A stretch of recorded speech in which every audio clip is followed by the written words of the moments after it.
नमस्कार मित्रों, एक बार पुनः आपका हार्दिक स्वागत और अभिनंदन है। हम व्याकरण को पढ़ रहे थे और व्याकरण में विकारी शब्दों की ये अंतिम क्लास हमारी है क्रिया। क्रिया को हम पढ़ने वाले हैं। तो सबसे पहले तो इस चैनल को सब्सक्राइब कर लें, बेल आइकन को प्रेस करें, वीडियो को लाइक करें, शेयर करें ताकि ताकि जो जरूरतमंद व्यक्ति है उस तक ये वीडियो पहुंच जाए और वो घर बैठे हुए अच्छे से तैयारी कर सके। तो ये एसआई, एलडीसी, पटवा, रीट और मैं ये कहूँ बीएसटीसी यानी जिन परीक्षा में हिंदी व्याकरण से संबंधित कोई बिंदु आता है, फर्स्ट ग्रेड हो, सेकंड ग्रेड हो, तो इनके लिए ये बेहद महत्वपूर्ण साबित होने वाला है। और ऐसी यूट्यूब पर सामग्री मुझे लगता है कि शायद आपको कहीं नहीं मिलेगी। तो देखिए, बात करते हैं क्रिया की। क्रिया किसे कहते हैं? वाक्य में प्रयुक्त ऐसे शब्द जो कार्य करने या होने की स्थिति को प्रकट करते हैं वो क्रियावाचक शब्द कहलाते हैं। और जिन वाक्यों से ये स्पष्ट होता है कि कार्य का होना या करना पाया जा रहा है तो वहां क्रिया मानी जाती है। जैसे वह एक शिक्षक है, मैं एक शिक्षक हूँ, वह एक चिकित्सक है, राम मेरा मित्र था, गाय भूखी थी। इसमें तो क्या है, किसी काम का क्या है, काम का करना पाया जा रहा है। और नीचे जो वाक्य दिए गए हैं इसमें कार्य का, सॉरी, इसमें तो कार्य का होना पाया जा रहा है और इसमें कार्य का करना पाया जा रहा है। तो देखिए, मैं अखबार पढ़ रहा हूँ, ये काम कर रहे हैं, कार्य का करना। राकेश चित्र बना रहा है, कार्य कर रहा है। किसान फसल काटेंगे, राम दौड़ता है। ये सब क्या है, ये क्रिया हो रही है। क्रिया को याद करने के लिए सबसे पहले हमें क्रिया के धातु रूप के विषय में जानना होगा। क्रिया की रचना कैसे होती है, कैसे इनके धातु रूप होते हैं। तो प्रत्येक क्रिया की जो रचना होती है वो किसी न किसी धातु से जरूर होती है, यानी धातु का योगदान है वो क्रिया के अंतर्गत जरूर होता है। तो क्रिया की धातु का सही अगर हम पहचान करें तो कैसे उसकी पहचान करते हैं? अगर कोई वाक्य दिया हुआ हो और उस वाक्य में क्रिया के कार्य करने की स्थिति अगर प्रकट होती हो तो वहां हमें किस तरह से उसको याद करना होगा, इसके संबंध में हम बात करते हैं। तो देखिए, अगर ये हो कि कार्य कार्य करने की स्थिति प्रकट हो, अगर ऐसा वाक्य दिया हो तो हमें क्या करना है, कर्ता के स्थान पर तो शब्द लिखना है और पूरे वाक्य को अज्ञार्थक बना देना है। अब अंत में जो भी रूप बचेगा ना, वो क्रिया जो लिखी जाएगी वो सदैव ही क्या कहलाएगी, वो धातु रूप कहलाएगा। कैसे, वो देखिए। जैसे ये वाक्य लिखा हुआ है क्या, कि वह घर गया, इसको अज्ञार्थक बनाना है तो क्या बनाएंगे, तू घर जा, ये लिखेंगे। अब कर्ता के स्थान पर तू शब्द लिख दिया और वाक्य को अज्ञार्थक बना दिया तो अंत में जो बचा ये धातु है, जा धातु हो गई।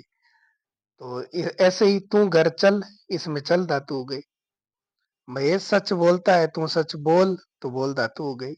अगर कार्य के होने की स्थिति अगर प्रकट होती हो तो हमें क्या करना है, कार्य होने की स्थिति अगर प्रकट होती हो तो हमें क्या करना है, यदि किसी वाक्य के अंत में या तो है या हैं, हो, हूं, था, थी, थे, इनमें से कोई शब्दांश लिखा हुआ हो और उससे ठीक पहले कोई क्रियावाचक पद नहीं हो, कोई क्रियावाचक पद नहीं होना चाहिए, तो क्या होना चाहिए, या तो संज्ञा, सर्वनाम, विशेषण और अव्यय से संबंधित कोई शब्द लिखा हो, तो वहां सदैव ही होना तो क्रिया होती है, हो धातु होती है।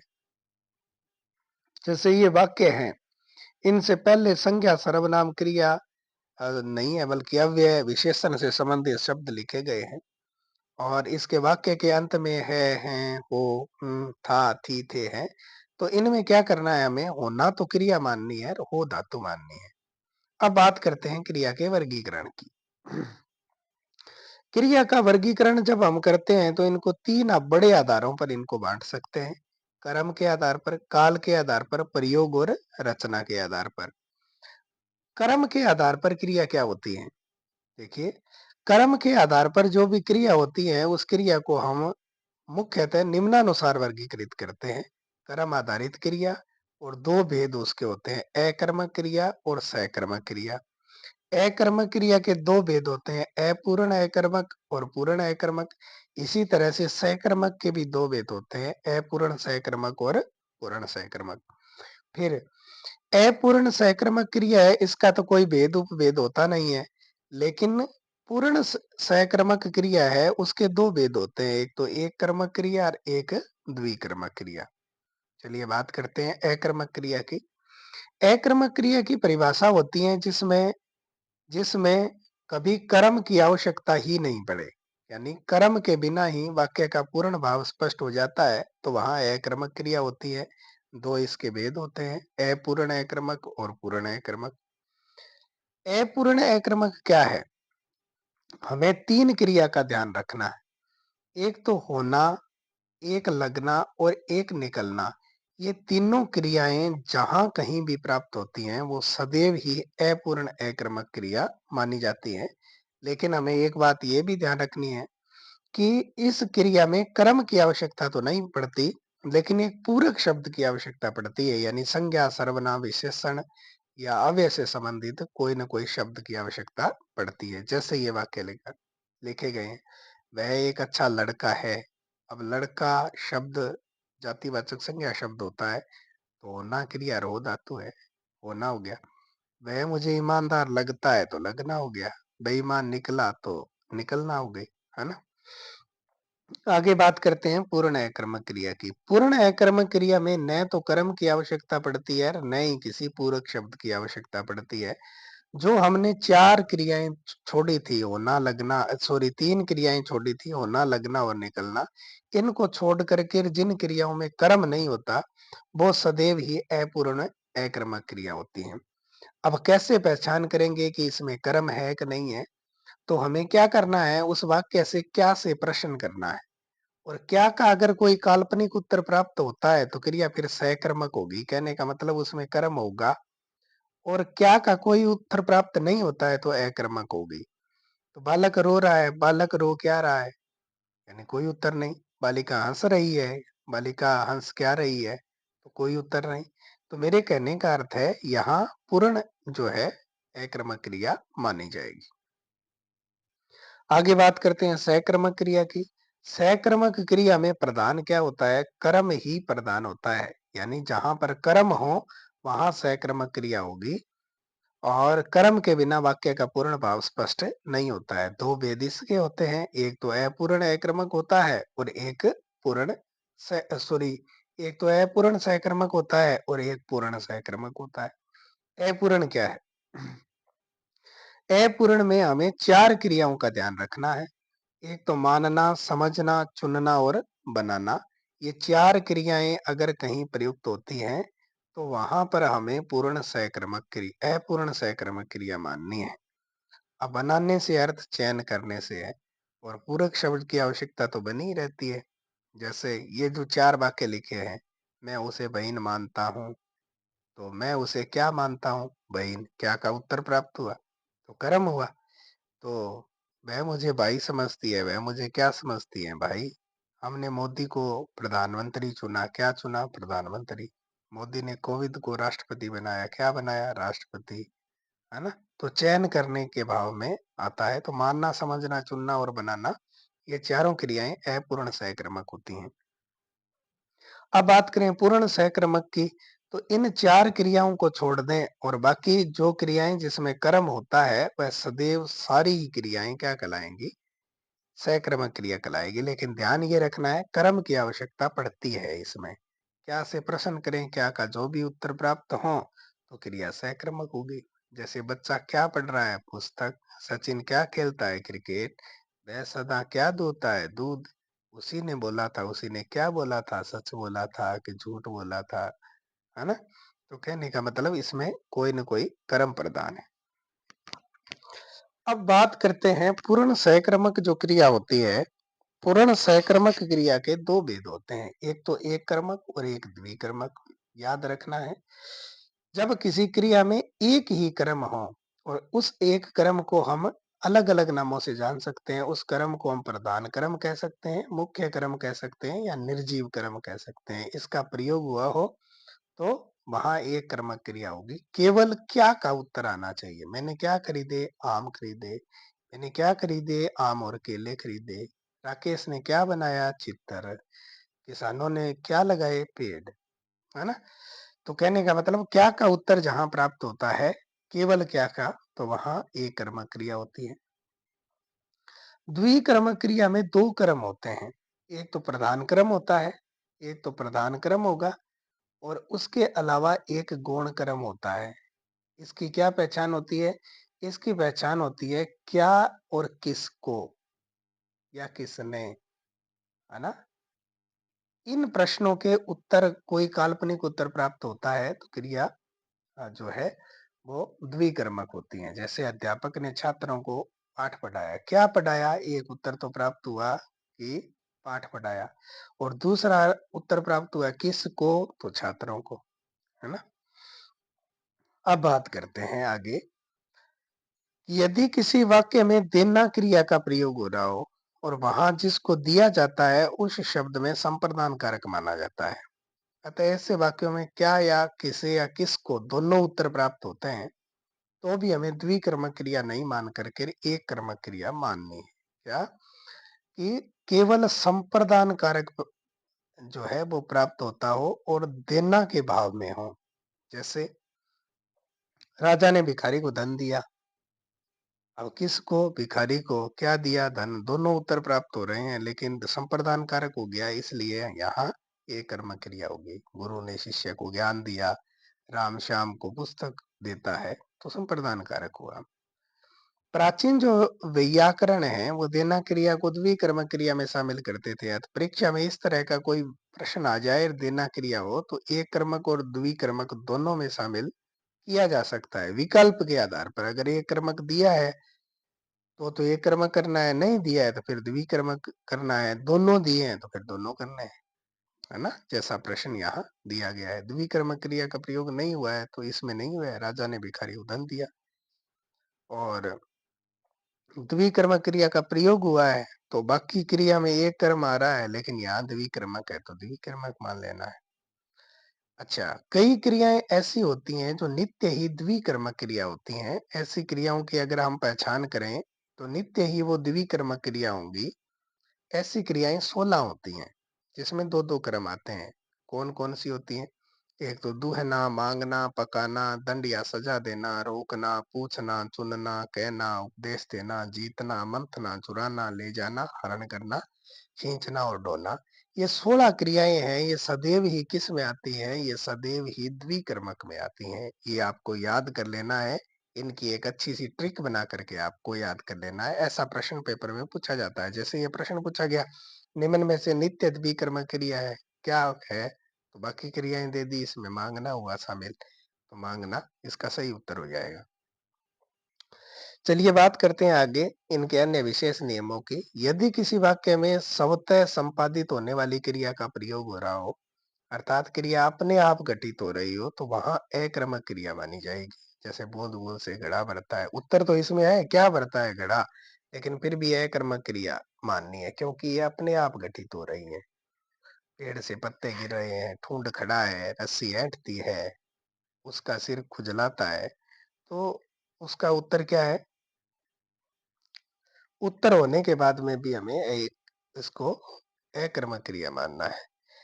यदि इस प्रकार के वाक्यों में कर्ता को साथ में लिख दिया जाता है तो क्रिया फिर सहकर्मक हो जाती है। जैसे राधा बूंद बूंद से घड़ा भरती है, अब ये सहकर्मक हो गई।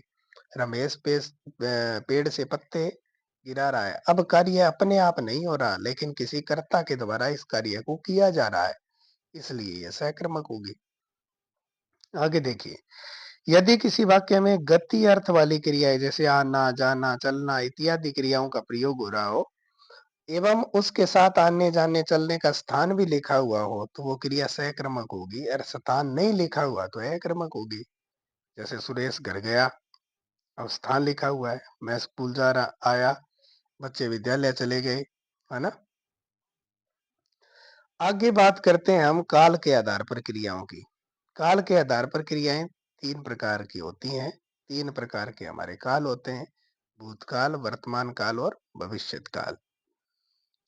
इन तीनों कालों के आधार पर क्रिया के भी 3 भेद होते हैं, भूतकालिक क्रिया, वर्तमानकालिक क्रिया और भविष्यत्कालिक क्रिया। अब देखिए भूतकालिक क्रिया क्या है? भूतकालिक क्रिया वहाँ होती है जहाँ कार्य का जारी समय से पहले हो जाना पाया जाता है। यानी जो समय चल रहा है उससे पहले जो क्रिया है वो घटित हो जाती है। तो इनके 6 भेद होते हैं। सामान्य भूतकालिक क्रिया में क्या आता है? या तो वाक्य के अंत में क्या आएगा? वाक्य के अंत में या तो या, ये, ई आएगा।